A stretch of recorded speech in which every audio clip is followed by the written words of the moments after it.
Detroit area recently and thrown around some insults. But from what I've seen, this is a vibrant, thriving city. And I've been reading about the great ways that Mayor Duggan has transformed Detroit and the pride that people have in living here. Joanne, thank you for your dedication to this community. Your hard work inspires everyone around you. And I'm also grateful to Mary Liz Curtin, the owner of 3 cats. I love that name, don't you? I could make some other comments, but I won't. See, you read the bubble above my head. So Mary Liz, this is a perfect gathering space, and thank you for welcoming us today. And I'm so, thank you. She used her teacher voice, I heard that. So I'm so glad to be here with so many local elected officials, including Representative Haley Stevens, who has been a champion, and along with Oakland County Executive Dave Coulter. And thank you for his hard work in moving this county forward. So thank you all for being here. You're such a great crowd. So serving as First Lady has been the honor of my life.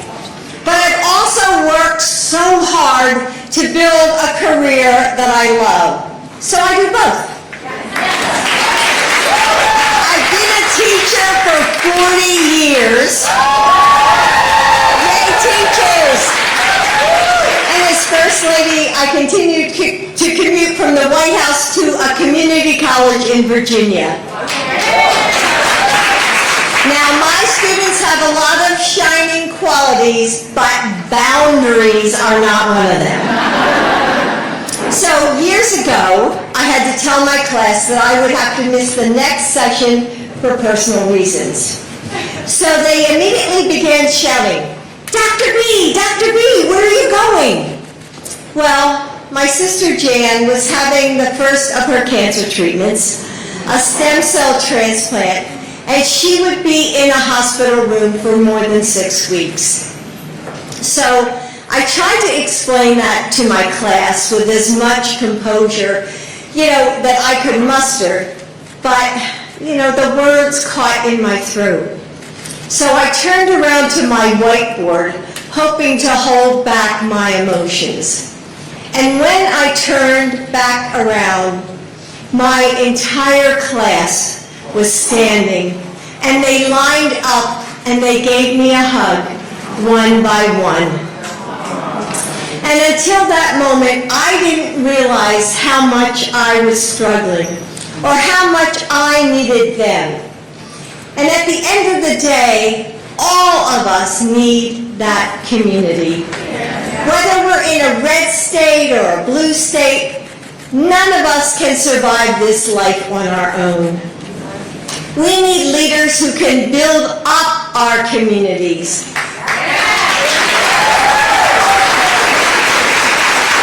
Leaders who put our country first, like my husband Joe and like Kamala Harris.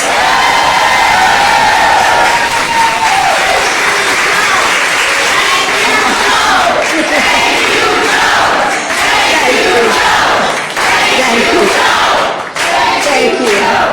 In these last few weeks of the campaign, you've probably heard all sorts of lies about Kamala. Or maybe you're talking to your friends or neighbors who say they just don't know enough about her. So today, I want to tell you about Kamala Harris.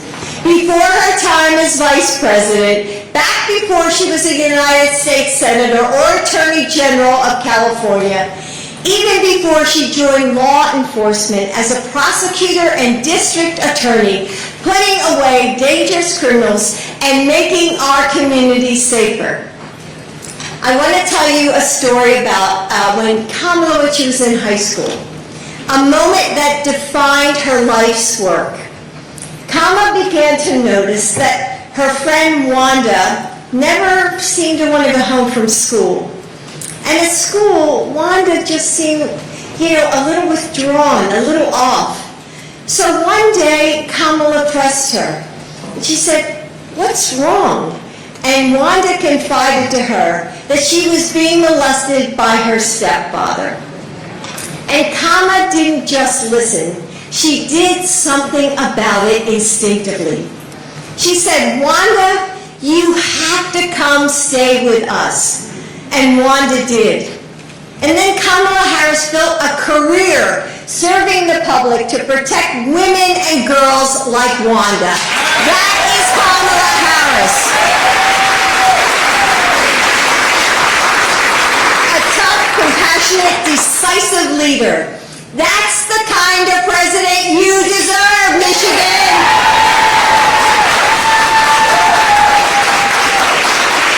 Now you might be thinking to yourself, "Okay, Jill, but what's Kamala going to do about my grocery bill?" Well, prices spiked during the pandemic, remember?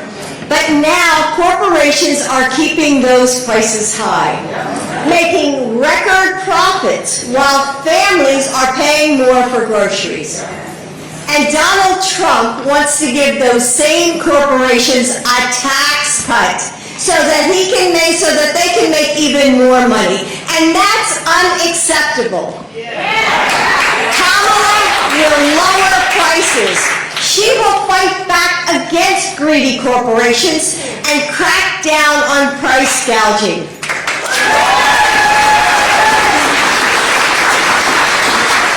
So here's the thing. Businesses will still do well, but they'll have to play by fair rules. So now let's talk about housing. Kamala was raised by a working mom in a middle-class household. But still, it took her mom several years to save up for a down payment on their first home. And Kamala has told us about the joy on her mother's face when she said to Kamala, "This is our house. All of us deserve that pride." Kamala is going to fight back against corporate greed that has driven up those housing costs, and she'll give first-time home buyers $25,000 to help with their down payment.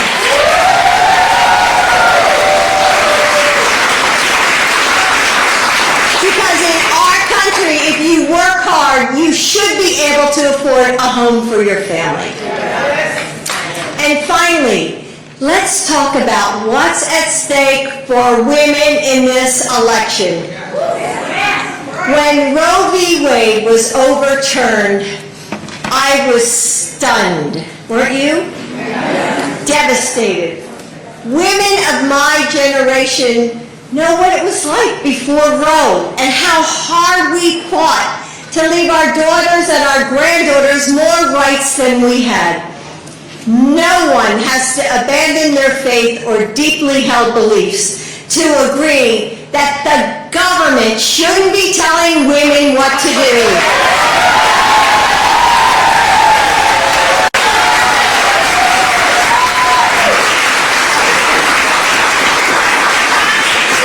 Donald Trump's abortion bans have taken away the ability for women to make their own health care decisions.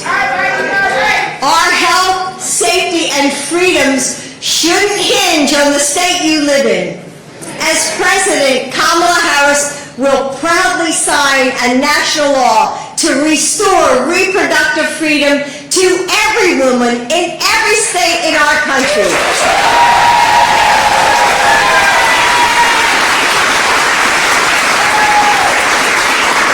So I've just given you 3 ways that Kamala Harris is going to work for you and your families.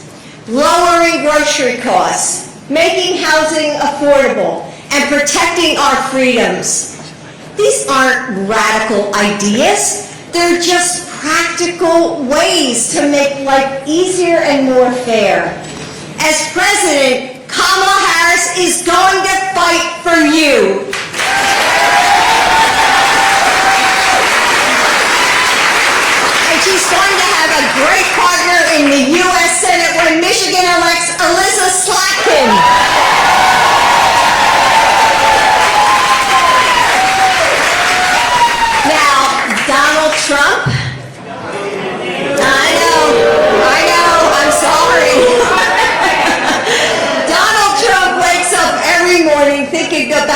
one person and one person only, himself.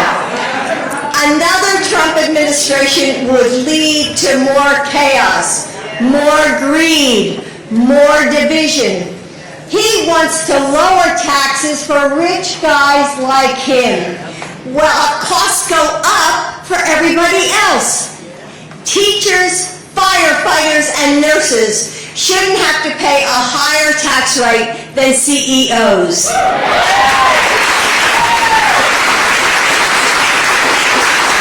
And this is so important.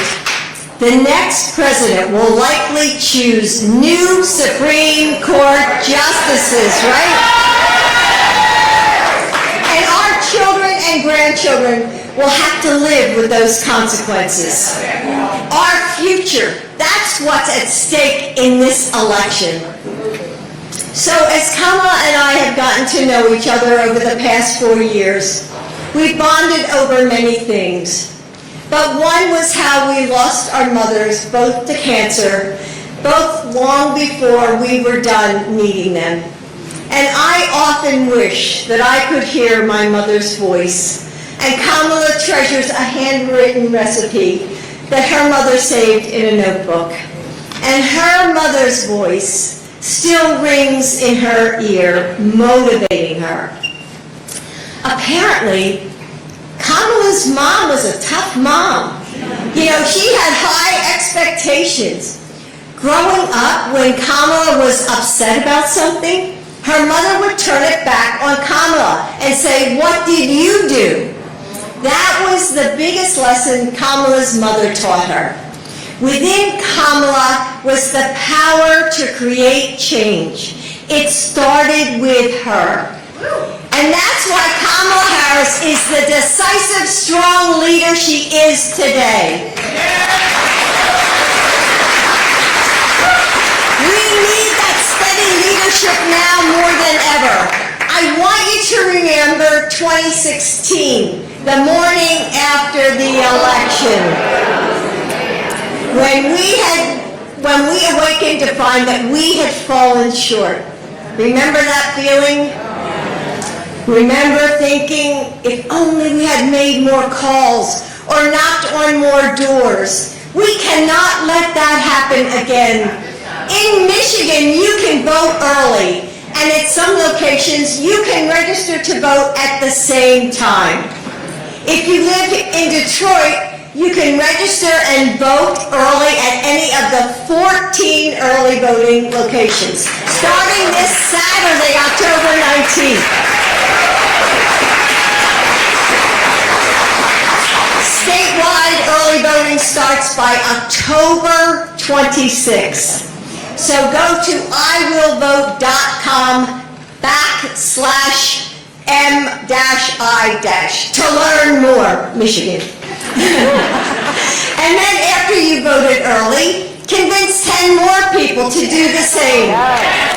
We have to work harder than we've ever worked before. We have to push further than we've ever pushed in the past.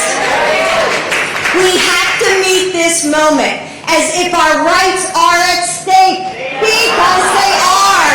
As if our freedoms are on the line, because they are.